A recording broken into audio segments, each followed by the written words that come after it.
Hello guys, this is Jack from MuddyTigerOutdoors. So underneath there is my 2020 Polaris Sportsman 450 HO. Bought it last year, brand new. So without further ado, let's begin.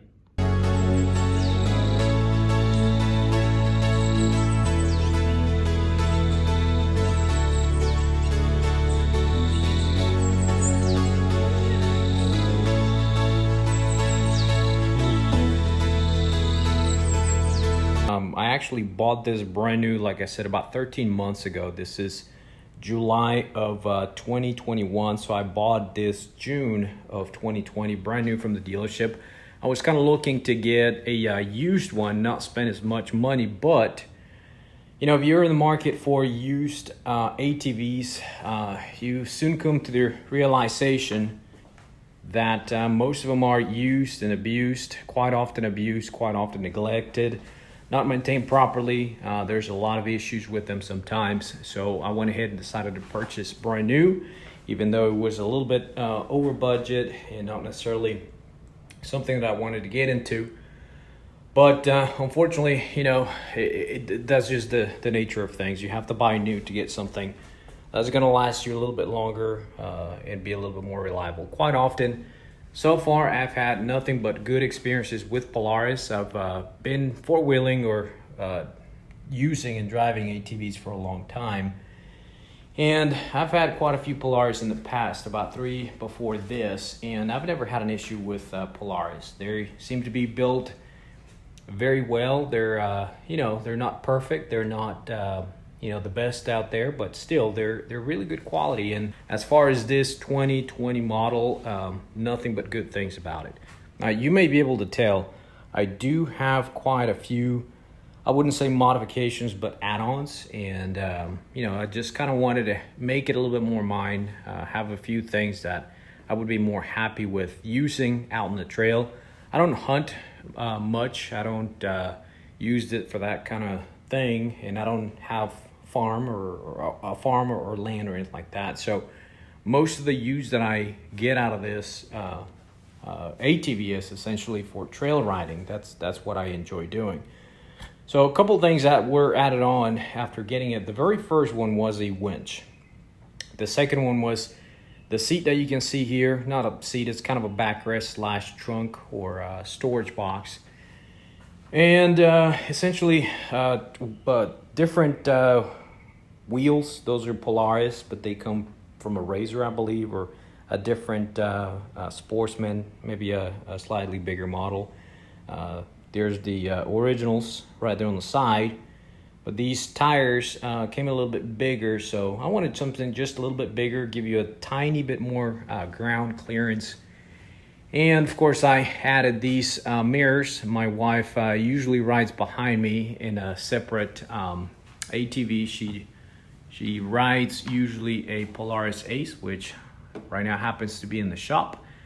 But you know, I kind of want to keep an eye on her just to make sure. Sometimes I don't hear her, and even though we have Bluetooth communication in our helmets, I still want to make sure that she's okay and that she's still behind me in a relatively decent amount of distance and not too far behind. And of course, the latest that I've added is that windshield. That's the Polaris, I think they call it the Lock and Go, which is a pretty decent accessory. They're a tiny bit pricey. Everything Polaris, everything Lock and Go can be a little bit on the pricey side, but I was able to find this on eBay, brand new, for a little bit lower price from what they usually go to. And the reason for that is because they have the it was offered with a distressed package original. I added a hitch with a ball. This is kind of a multi-purpose hitch. Of course, I like that it has this so that we can kind of hook a strap to the back in case I need to pull someone or I need to be pulled out of a tough situation. Now, some of the features with the Polaris Sportsman that you may be either familiar or not familiar with, and I'm not going to go into detail because there's a lot of information already out there, but essentially it's a 450 HO.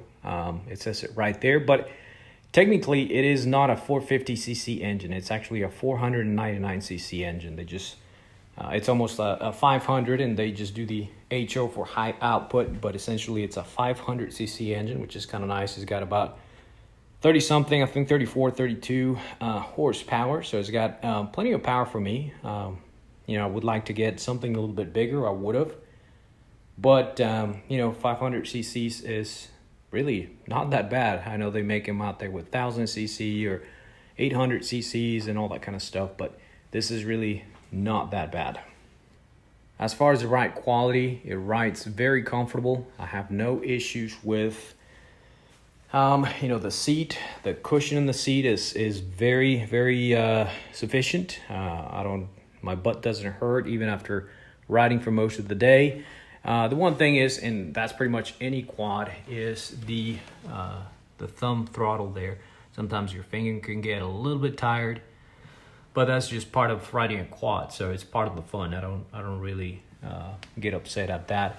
The nice thing about the Polaris, most Polaris, is they already come pre-wired. This is the wire for the remote if you want to wire a winch, and of course down there at the front there's the wiring harness for the winch. Essentially, it's a plug and play. However, and I'll show you here in a little bit, I did not buy the Polaris winch. I decided to go with a cheaper alternative from Harbor Freight, and I haven't been disappointed. So now the mirrors are, can't remember what they are. I'll go ahead and post a link from Amazon. I bought them on Amazon. They're actually pretty good mirrors. They've held their own. That's you know, it's just kind of a very simple accessory. Nice thing about Polaris is that it's got a good amount of room for front storage. It's got a little cargo box, as opposed to other quads out there or other ATVs. They don't offer a semi-waterproof box, which is kind of nice. So I just keep some water in case you know, I run out of my actual water that I carry with me. Typically I have gloves there. And this is the wired winch remote. I have a wireless one that I use most of the time, so this is kind of the backup, but it's a pretty decent size. I believe it's a 5-gallon, or yeah, it's something like that, 5-gallon storage capacity. And of course, you know, the added storage here, this trunk that I actually bought used, so it's seen better days, but I keep a few extra straps, extra boots, and whatever else I want to carry. Now the winch that I added is, I actually got it at Harbor Freight. It's the Batland. I think this is a 2,500 pound winch. Of course, you kind of have to cut this insert. You have to remove the front face of the ATV to be able to install it. And of course, it doesn't come with a mounting, a winch mount. So I had to get one. I had to do a little bit of research to see which one would be compatible, and I can't remember which one was, but essentially I bought it on Amazon, so I'll go ahead and post the link as well.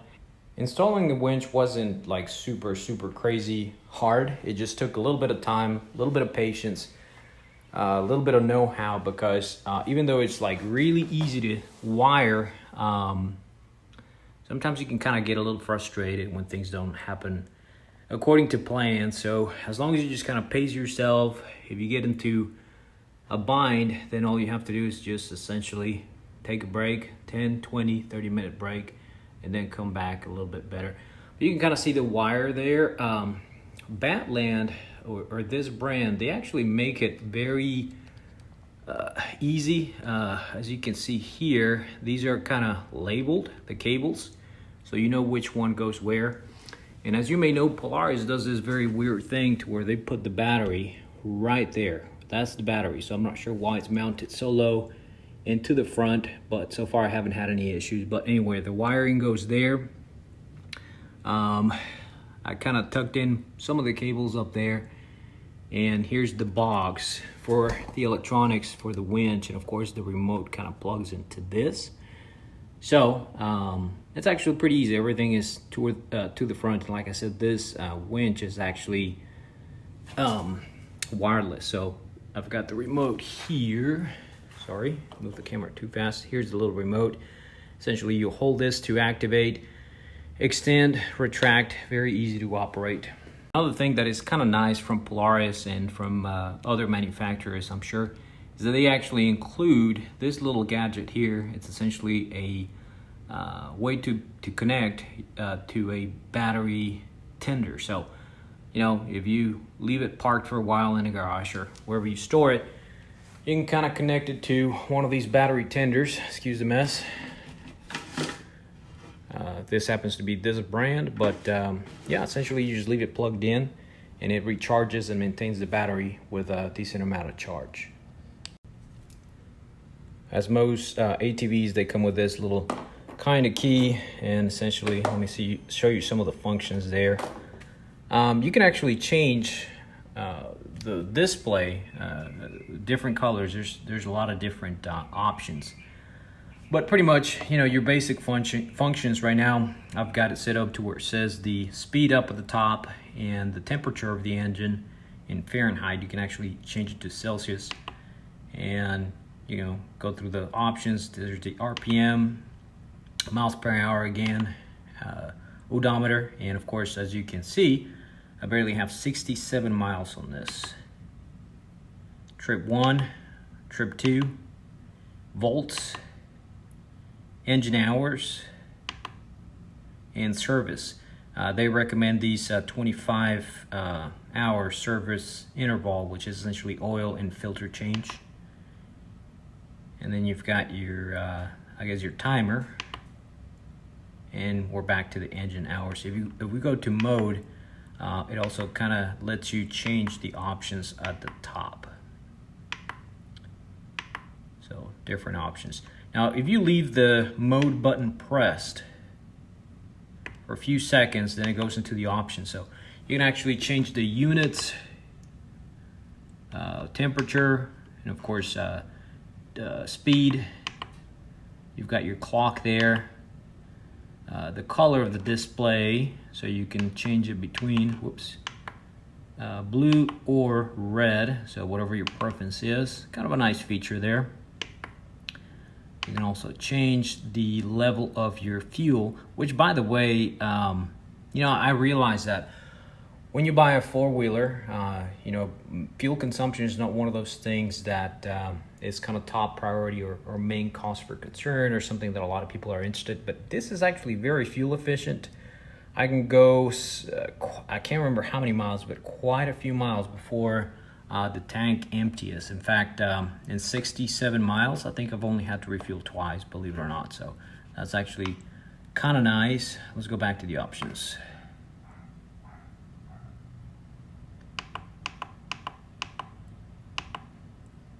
Oh, service hours, you can actually decrease or increase the time to where it tells you when the next service is due, and of course you exit there. So if you live in a place you know, that uses different measurement units, it's kind of nice to have the option to change it. If you like blue rather than red, or red rather than blue, you can change the display. Blue is my preferred. I don't know, it kind of looks nice like that, so I like it. Basic controllers here, you've got your lights, off, high, low. The low operates the two headlights in the front, and then the high operates this light that is at the front of this display. You've got your engine switch, so you got it on run, off, and you've got your reverse override, which I've never had to do or used actually.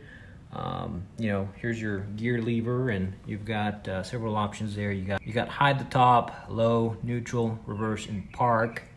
And that's pretty much it. Oh, and of course you've got your you know, 2x4 and all-wheel drive, which, by the way, is not a true 4x4. It's actually an all-wheel drive, which means that if you put it on four-wheel drive, as soon as the system detects that you're losing traction on the rear tires, then the front traction kicks in. So it's essentially kind of like you know, an Audi or some of the Jeep Grand Cherokees from the 2000s. They had a really nice you know, sport track or dyna track. I can't remember what they used to be called, but that's essentially what it is. Of course, you get a little power plug right there, which I've never used, but if you're going to be having some accessories right here like a GPS, or you want to recharge your phone, it's kind of nice to have that option available. Now, one of the nice things about this lock and ride accessory windshield is that it can be removed very easily. Once, you know, the hardest part is obviously just putting it in place, setting it up at the right height, the right position, all that kind of stuff. But once you actually, if you want to remove it, you essentially undo these clips on both sides, and I'm not going to go ahead and do it because it's not super easy to put it back on with one hand and I'm filming. But essentially you loosen it up. These open up, actually it opens up this way, and you know, it's kind of like a C-clamp. It opens up and you can remove the windshield, so it makes it very, very easy. I do realize that right now I'm inside of my garage. It's a little bit hot, and you know, there's not a whole lot of ventilation, but let's go ahead and turn on the engine just really quickly. Oh yes, by the way, you have to engage for safety. You have to have the brake engaged, so let's do that real quick. Parking brake, and then we go ahead and start it up.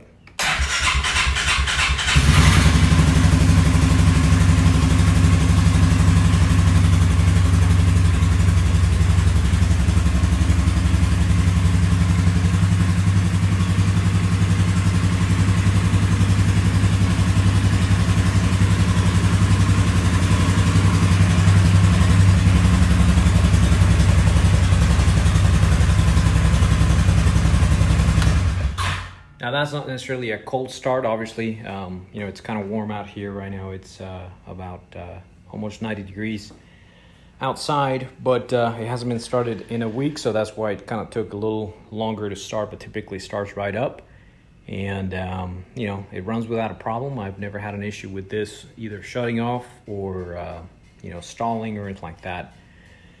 One of the things that I did not realize before I bought this is that this is one of the few quads, and again, I'm not super familiar with so many of the other ones out there like Can-Am or Kawasaki, but it doesn't have a recoil start or a pull start, which I thought it was kind of odd, and apparently that's how Polaris makes these days. They used to, but not anymore. So that's, you know, if that's something that is going to bother you, that's definitely something to consider, because if you know, you're out there in the woods by yourself and you didn't recharge your battery, or you're having battery issues, or you have an old battery, you may be stranded. So one thing to consider, it will not start unless it has a strong and you know, powerful battery. So just something to consider out there. It's not a deal breaker for me, and I don't think it would have been if I knew before I bought it, but it's just something to throw out there. So anyway, guys, that's pretty much it as far as me showing my Polaris Sportsman 2021. It's a 450 HO, but essentially pretty much the same as far as body, chassis, a few differences here and there. I think it's got the same suspension as the 570 if I'm not mistaken. But that's it. I'm gonna try to record some more videos riding the four-wheeler out there on the trails, maybe do a little bit of camping, a little bit of you know, fun stuff, maybe with my wife and stuff like that. So that should definitely be coming up soon here in the channel. I'm gonna put a little bit more energy into the channel here in this year 2021, or what's left of 2021. So anyway, I hope you guys liked the video. If you have any questions, let me know. Otherwise, please like, subscribe. Don't forget to check us out on Facebook, Muddy Tiger Outdoors. We'll see you guys in the next video. Take care.